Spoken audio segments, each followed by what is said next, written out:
दो चेहरे। प्लीज़ महिलाएं और लड़कियां ज़रूर सुने और सुनने के बाद अपनी राय कमेंट बॉक्स में ज़रूर लिखें। उस दिन रविवार था। मैं सुबह 5 बजे बिस्तर से उठ गई थी। सुबह 9 बजे रितु दीदी की फ़्लाइट आने वाली थी। उससे पहले मैंने ब्रेकफास्ट और लंच दोनों की तैयारी कर ली थी। मैंने घर में किसी को कुछ नहीं बताया था, यहाँ तक कि समीर को भी दीदी के आने की खबर नहीं होने दी। मैं नहाकर जल्दी से तैयार हो गई और समीर से कहा, मुझे अपनी फ्रेंड से कुछ काम है, 1 घंटे में आ जाऊंगी। इससे पहले कि समीर कुछ पूछते, मैं जल्दी से घर से बाहर निकल गई। लिफ्ट से नीचे पहुंची, तभी ख्याल आया स्कूटर की चाबी तो मैंने ली ही नहीं। मैं वापस ऊपर आई। फ्लैट का दरवाज़ा खुला हुआ था। जो ही मैं अंदर आई, मम्मी की आवाज़ कानों में पड़ी, देख समीर, संध्या इस घर की लड़की नहीं, बहू है। यह भला कोई कायदा है? जीन्स टॉप पहना, स्कूटर उठाया और चल दी। न बड़ों का लिहाज, न आंखों में शर्म। मम्मी, आप किस ज़माने की बात कर रही है? आजकल हर लड़की जीन्स टॉप पहनती है, दीदी भी सब कुछ पहनती है, उन्हें तो आप कुछ नहीं कहती। दीदी दूसरे घर की हो गई है, वह कुछ भी करे, मुझे क्या। और ये तुझे आजकल हो क्या गया है? 4 दिन शादी को हुए नहीं, हर दम बीवी की तरफदारी करता रहता है। इतने में पापा की आवाज़ आई, गीता खामोश हो जाओ, क्यों व्यर्थ में अपने साथ साथ सबका दिमाग खराब कर रही हो? पढ़ी लिखी हो, ज़माने के साथ चलना सीखो। इतनी अच्छी बहू मिली है, उसकी कद्र करो। मैंने चुपचाप चाबी उठाई और बाहर निकल आई। पापा ने मेरे ढेरों खून बढ़ा दिया था। मैं एयरपोर्ट पहुंची। दीदी की फ़्लाइट आधा घंटा लेट थी। मैं लॉबी में जा बैठी और आंखें बंद कर विचार के सागर में डूबने उतरने लगी। समीर से मेरी मित्रता बीटेक के अंतिम वर्ष में हुई थी। चंद दिनों में ही दोस्ती की सीमा लांघकर हम प्यार की ओर बढ़ गए। हम दोनों को बेंगलोर की 2 अलग कंपनियों में जॉब मिली थी। जॉब लगते ही कब समीर अपने मम्मी पापा के साथ मेरा हाथ मांगने आए और कब हम दोनों का विवाह हो गया, पता ही नहीं चला। पलकों पर सतरंगी सपने संजोए मैं समीर के घर आ गई। चौथे दिन हम दोनों को हनीमून के लिए निकलना था। शाम का समय था। मैं अपने कमरे में पैकिंग में व्यस्त थी। तभी मेरी सास ने समीर को अपने कमरे में बुलवाया। कुछ देर बाद समीर लौटे तो उनका चेहरा उतरा हुआ था। वो कुछ परेशान दिखाई दे रहे थे। मैंने वजह जानना चाही। झिझकते हुए वो बोले, संध्या, मम्मी हनीमून पर जाने के लिए मना कर रही है। क्यों? मैं हैरान रह गई। उनका कहना है बेंगलोर में तो हम अकेले ही रहेंगे, फिर हनीमून पर जाने की क्या तुक है? इतने दिन उनके पास दिल्ली में ही रहे तो उन्हें अच्छा लगेगा। समीर बेंगलोर में अकेले रहने और हनीमून पर जाने में तो फ़र्क है ना। फिर हमारा रिजर्वेशन भी हो चुका है, होटल भी पहले से बुक है। मेरे स्वर की निराशा ने समीर को बेचैन कर दिया था। वे आहा स्वर में बोले। मेरे साथ साथ पापा ने भी मम्मी को समझाया था, लेकिन मेरी आंखों में क्रोध और पीड़ा का मिला जुला भाव तैर गया। खींचकर मैं अटैची से कपड़े निकालने लगी। तभी जहन में शादी से पूर्व अपनी मम्मी के कहे शब्द आ गए। उन्होंने कहा था, संध्या, शादी के बाद लड़की ससुराल में कितनी जल्दी एडजस्ट होती है, यह ससुर वाले के साथ साथ लड़की की स्वयं की सोच और व्यवहार पर निर्भर करता है। थोड़ा सब्र और थोड़ा धैर्य रिश्तों को मजबूत बनाने में मदद करता है। मैंने खुद को सहज करने का प्रयास किया और फीकी मुस्कुराहट के साथ बोली, तुम टेंशन मत लो, हम बेंगलोर से ऊटी घूम आएंगे। लेकिन बेंगलोर पहुंचकर भी हम लोग ऊटी नहीं जा पाए। शादी में ली गई छुट्टियों के कारण ऑफिस में काम बहुत था। हनीमून पर जाने का रोमांस, उसकी मादकता के एहसास से मैं वंचित ही रही। दिल्ली से आए 2 माह हो चुके थे। मेरी और समीर की गृहस्थी धीरे धीरे व्यवस्थित हो रही थी। समीर बहुत कोऑपरेटिव थे। हम दोनों में अच्छी अंडरस्टैंडिंग थी। एक दिन दिल्ली से पापा यानी मेरे ससुर का फ़ोन आया कि वो और मम्मी बेंगलोर आ रहे हैं। मैं खुश थी। मुझे ख्याल आया, क्यों न चुपचाप अपनी ननद रितु दीदी को भी पुणे से बेंगलोर आने का निमंत्रण दे दूँ? उनके अचानक चले आने से समीर और मम्मी पापा सरप्राइज़ हो जाएंगे। मैंने दीदी को फ़ोन मिलाया। उन्होंने 10 दिन बाद आने का आश्वासन दिया। मम्मी पापा आ गए। मैंने 2 दिन की छुट्टी ले ली ताकि आते ही वे दोनों अकेले न पड़ जाए। मैं खुश थी। उनका ज़्यादा से ज़्यादा ख्याल रखकर अपना इम्प्रेशन जमा लेना चाहती थी, पर मम्मी का टिपिकल सास वाला रवैया मेरी समझ से परे था। उनकी पैनी दृष्टि हरदम मेरा निरीक्षण करती रहती थी। जरा सा मौका हाथ आया नहीं कि उपदेश देना शुरू कर देती थी। यही नहीं, समीर का घर में कामों में हाथ बटाना भी उन्हें खटकता था।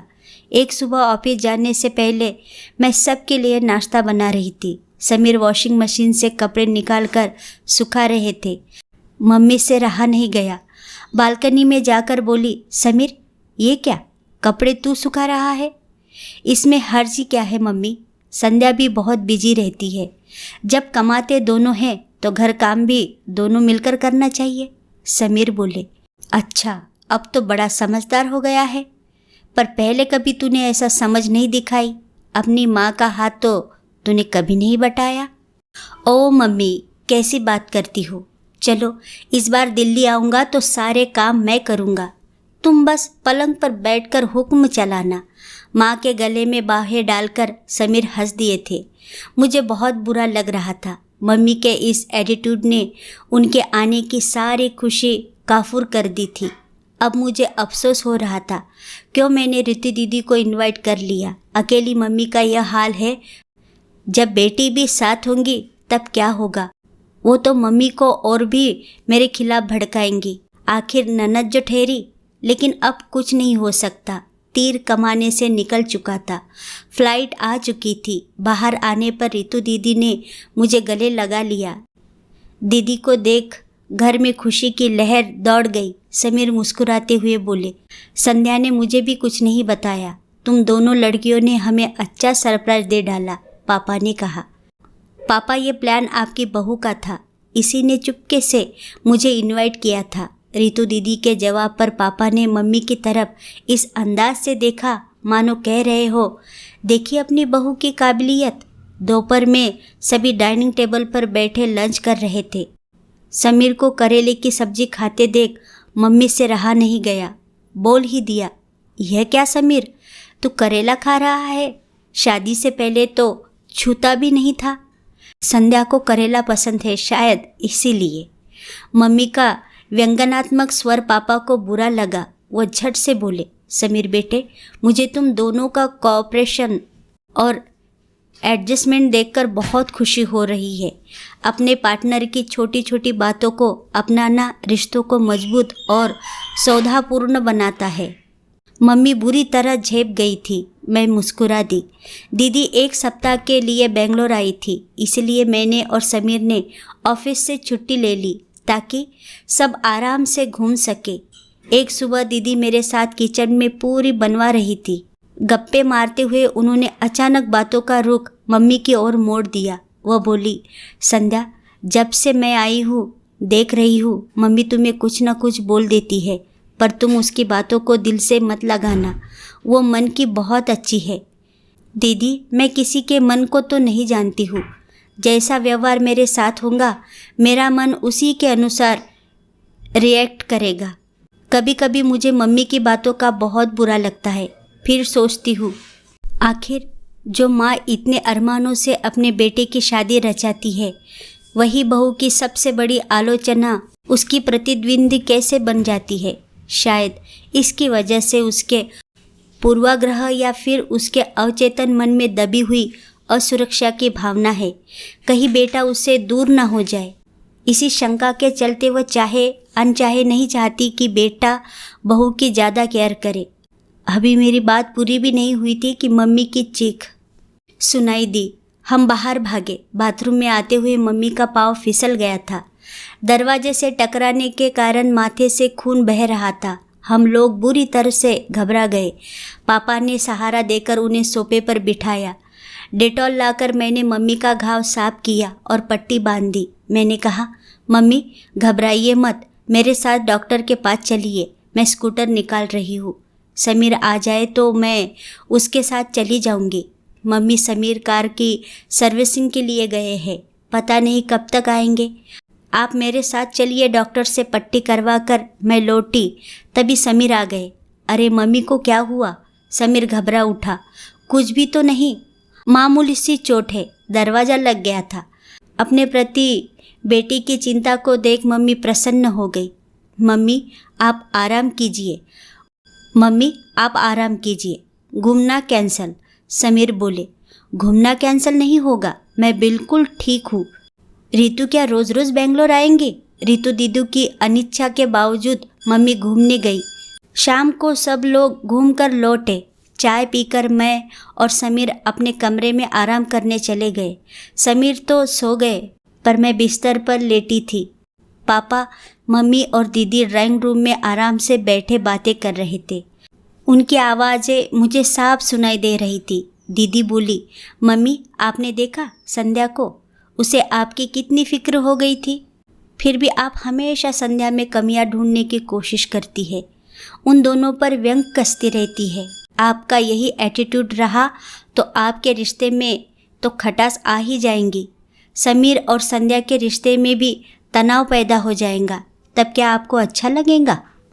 पापा ने गहरी सांस ली, बोले, छोड़ो रितु, तुम्हारी मम्मी के समझ में कुछ नहीं आएगा।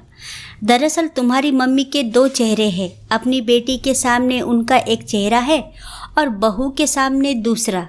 तुम्हारे हनीमून पर मलेशिया जाने से ये कितनी खुश थी, लेकिन बेटे बहू का हनीमून प्रोग्राम खुद कैंसिल करवा दिया। दामाद बेटी का ख्याल रखे तो खुश होती है, लेकिन बेटे का बहू की हेल्प करना इन्हें तनिक भी नहीं सुहाता। तभी बेटा जोरू का गुलाम की पदवी पा जाता है। तुम्हारे घर जाते हैं तो किचन में तुम्हें घुसने नहीं देती, जबकि यहाँ किचन में जाना ही नहीं चाहती। पूछो इनसे, इतने दिन हो गए यहाँ आए हुए, कभी बेटे बहू को उनकी पसंद का बनाकर कुछ खिलाया? रितु दीदी कुछ रुक कर बोली, मम्मी मुझे विश्वास नहीं हो रहा कि आप ऐसा कर सकती है। अब वह ज़माना गया जब सास बहू के रिश्ते में कड़वाहट हुआ करती थी। जैसे जैसे लेडीज एजुकेटेड होती जा रही है, रिश्ते के नए आयाम बनते जा रहे हैं। आज की सास ने वह टिपिकल ललिता पवार वाला चोगा उतार फेंका है और उसकी जगह ले ली है एक पढ़ी लिखी समझदार औरत ने, जो अपने बहू के लिए भी उतनी ही स्नेहिल है जितनी अपनी बेटी के लिए। यही वजह है कि आजकल सास और बहू के बीच दोस्ताना रिश्ता है। मम्मी, छोटी छोटी बातें जीवन में बहुत महत्वाकांक्षा रखती है। इनसे रिश्ते में नज़दीकियाँ भी आती है और दूरियाँ भी पैदा हो जाती है। पापा बोले, तुम्हारा यही रवैया रहा गीता। ना तो संध्या दिल्ली आना चाहेंगी और ना ही तुम्हें बेंगलोर बुलाना चाहेंगी। हम आज की युवा पीढ़ी को दोष देते हैं कि वे संयुक्त परिवार में रहना ही नहीं चाहते, पर क्या इसकी एक वजह हम लोगों को दोषपूर्ण व्यवहार नहीं है? गीता, नारी के कितने रूप होते हैं। वह किसी की आज्ञाकारी बेटी है तो पतिव्रता पत्नी भी है, ममतामयी माँ है तो अनुशासन प्रिय सास भी है। जिसे एक पराया पौधा को अपने बगिया में इस तरह रोपित करना होता है ताकि वह पौधा सिर्फ जमीन ही नहीं पकड़ ले, बल्कि भली भांति पल्लवित और पोषित भी हो। पर कुछ अपने पूर्वाग्रह और कुछ नासमझी के कारण महिलाएं इस भूमिका को निभाने में अक्सर चूक जाती है। मैं तुम दोनों की बात अच्छी तरह समझ रही हूँ। सच कहूँ तो आज सुबह से मुझे इस बात का एहसास हो रहा है कि मैं गलत कर रही हूँ। मम्मी की आवाज़ रुआसी हो आई थी। अगली सुबह एक नए आगाज के साथ आई। अपने प्रति मम्मी का स्नेह व्यवहार देखकर मैं सोच रही थी, स्वयं को बदलना कोई कठिन काम नहीं है। ज़रूरत है बस अपने नज़रिए और इच्छा शक्ति में बदलाव लाने की। रितु दीदी को बुलाना कितना सार्थक सिद्ध हुआ था, ये मुझे अब महसूस हो रहा था। उन्होंने अपनी समझदारी से यह साबित कर दिया था कि आज की पढ़ी लिखी ननद भाभी का रिश्ता जीवन में कितना मिठास घोल सकता है।